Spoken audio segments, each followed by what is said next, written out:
მოგესალმებით მეგობრებო. ეს არის YouTube არხი საფეხბურთო ნიუსები. დღეს ჩვენ ვიდეოში შემოგთავაზებთ ხელსხელ ტრანსფერებსა და საინტერესო მოვლენებს ფეხბურთში. თუმცა სანამ ვიდეოს ყურებას დაიწყებდეთ, მინდა გთხოვოთ რომ გამოიწოროთ ჩვენი არხი, რადგან ეს ჩვენ გვაძლევს ძალიან დიდ мотивაციას. ჩართოთ ზარისხილ კი რათა არ გამოგცეს ჩვენი ვიდეოები. მოიწონოთ ვიდეო და აუცილებლად გაგვიზიაროთ თქვენი აზრი კომენტარებში მომხდარ მოვლენებთან დაკავშირებით. ახლა კი დავიწყოთ.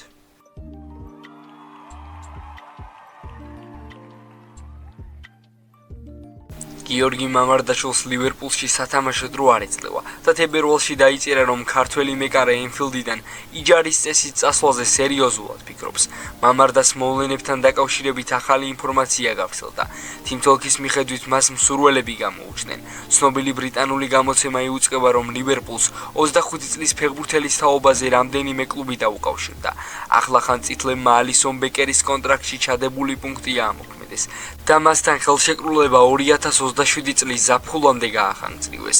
თიმთოლქის მიხედვით ენფილდზე ალისონის კიდევ უფრო დიდი ხნით დატოვებასაც განიხილავენ და ამის ფონზე მამარდაშვილის წასვლის შანსი იზრდება. ქართველი მეკარე ინგლისური და ევროპული კლუბების ინტერესის ობიექტია. თიმთოლქი არ აკონკრეტებს რომელ კლუბებზეა საუბარი, თუმცა წერს რომ ისინი სიტუაციას ყურადღებით ადევნებენ თვალს და ლივერპულისგან გიორგისთან დაკავშირებით ინფორმაცია უკვე გამოითხოვეს. მამარდაშვილის მიმართ ინტერესი იზრდება და ევროპული და ინგლისური კლუბები აკვირდებიან. ლივერპული განიხილავს თუ არა მის იჯარას ან ტრანსფერს. ყველაფერი იმაზეა დამოკიდებული მომდევნო სეზონის დაწყებამდე. წითლების გეგმები მეკარეებთან მიმართებით როგორი იქნება, წერს ბრიტანული გამოცემა. თიმთოლქი დასცენს რომ გრძელვადიან პერსპექტივაში ლივერპული მამარდაშვილს კვლავინდებურად ალისონის მემკვიდრედ მოიაზრებს და კლუბს მის მტკიცეც ჯერა. თუმცა მოკლევადიან პერსპექტივაში წითლების გეგმები ბუნდოვანია და დრო გვიშვენებს მოვლენები როგორ განვითარდება.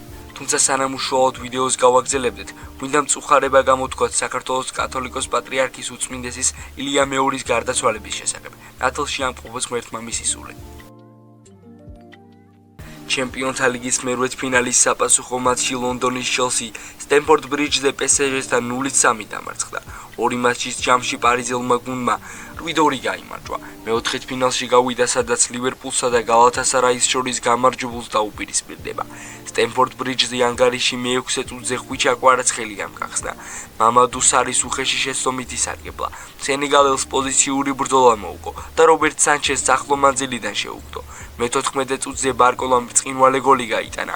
მეორე ტაიმში ხვიჩა კვარაცხელიას აქტიურობის შემდეგ მაილუმ მარცხენა ფეხით უმაღლეს დონეზე შეასრულა.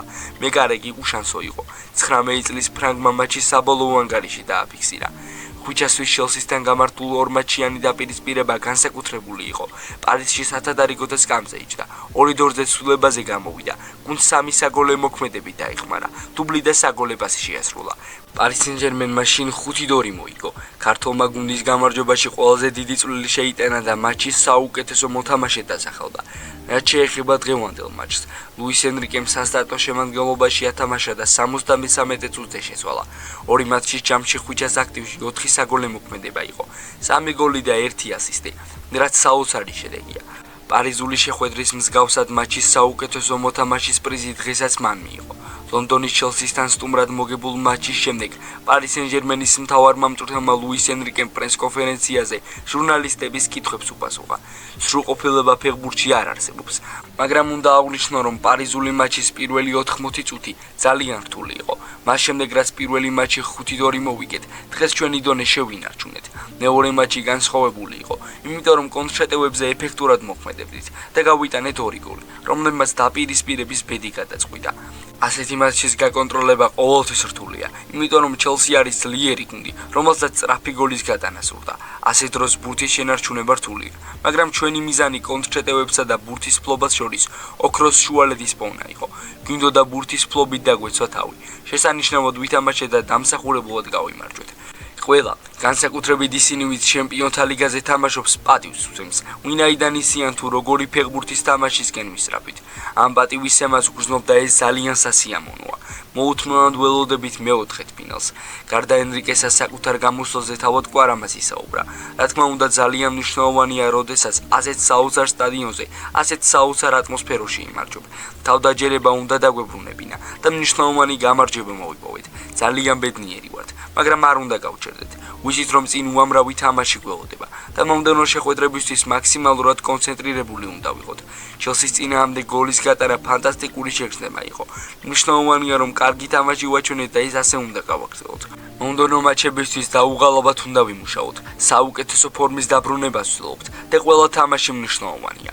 ვიცით რომ ყველაფერი შეგვიძლია, რადგან შარშან ჩემპიონთა ლიგა უკვე მოვიგეთ. თუმცა ეს ძალიან რთული იქნება. ჯერჯერობით უცნობია ჩვენი მომდევნო მეტოქე ვინ იქნება. მთავარია ჩვენი ფეხბურთი ვითამაშოთ. მთელი მატჩის განმავლობაში კონცენტრირებული ვიყოთ და თავდაუზოგავად ვიმუშაოთ.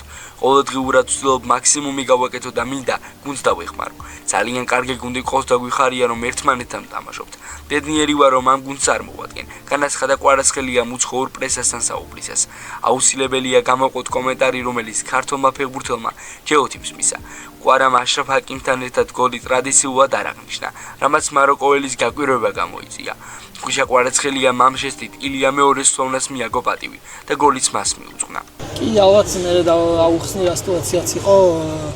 არც მინდოდა ასე ვთქვათ მოხლებზე გასრიალება, მაგრამ იმდენად ჩართული ვიყავი და იმდენად ემოციურად ვგზნობდი ქართულ ხალხს გოლის მოვხდი ამისთვის, იმიტომ ემოციები ვერ გავაკონტროლე და რა ვიცი მე გამახსენდა უკვე რაც ხდებოდა და ძალიან ვინერვიული ამ ყველაფერზე და რა ვიცი ძალიან მიჭირს ამ ყველაფერზე საუბარი, მაგრამ რა ვიცი ჩვენი მამა იყო და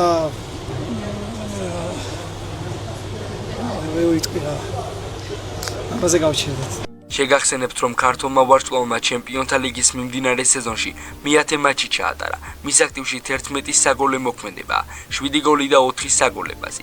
თუ გიორგი მამარდაშვილის ლივერპული გალათასარაის გამოთიშავს ჩემპიონთა ლიგის მეოთხედფინალში, ქართველი ფეხბურთელების გუნდების დაპირისპირება შედგება. კარლო ანჩელოტიმ მარტის ამხანაგური მაჩებისთვის ბრაზილიის შემადგენლობა გამოაცხადა, რომელშიც ადგილი არ მოიძებნა ნეიმარისთვის. გავრცელებული ინფორმაციით მიუხედავად იმისა, რომ ნეიმარი ნაკრების გაფართოებულ შემადგენლობაში მოიაზრებოდა, 34 წლის ფეხბურთელის ფიზიკურმა ფორმამ ანჩელოტი და ბრაზილიის ფეხბურთის ფედერაცია არ დააკმაყოფილა. აღნიშნულ თემას და ნეიმარის სანაკრებო მომავალზე კომენტარი კარლომ თავად გააკეთა. ნეიმარი შეიძლება მსოფლიო ჩემპიონატზე წავიდეს, თუ ის 100%-ით ფორმაში იქნება. რატომ არ გამოვიძახე ის ახლა? იმიტომ რომ ის არ არის 100%-იან ფორმაში. ჩვენ კი სწორედ ასეთი მოთამაშეები გვჭირდება. ნეიმარმა უნდა განაგრძოს მუშაობა, თამაში, თავისი თვისებების დემონსტრირება და კარგი ფიზიკური ფორმის შენარჩუნება. გარდა ანჩელოტის ამ საკითხზე კომენტარი თავად ბრაზილიელმა მოთამაშემაც გააკეთა. ნეიმარი ანჩელოტის გადაწყვეტილებას ასე გამოეხმაურა. განაწყენებული და გულდაწყვეტილი ვარ, იმის გამო რომ ნაკრების განაცხადში ვერ მოხვდი. თუმცა ჩემი მიზანი უცვლელია, ყოველდღიური მუშაობა და მატჩიდან მატჩამდე გაუმჯობესება. ჩვენს მიზანს აუცილებლად მივახცევთ. შანსი კიდევ რჩება და ამაზე ვოცნებობ. აქვე გეტყვით რომ 26 მარტს ბრაზილია ბოსტონში საფრანგეთს, 31 მარტს კი ორლანდოში ხორვატიას დაუპირისპირდება. მეგობრებო, დღეისათვის სულ ეს იყო. თუ ვიდეო სამ ნაწილამდე მოხვედი, აუცილებლად მოიწონო ვიდეო და გამოიწერეთ ჩვენი არხი. ასევე არ დაგავიწყეთ, გამოიწერეთ ჩვენი Instagram-ი და TikTok გვერდები. ჩვენ კი შევხვდებით მომავალ ვიდეოში.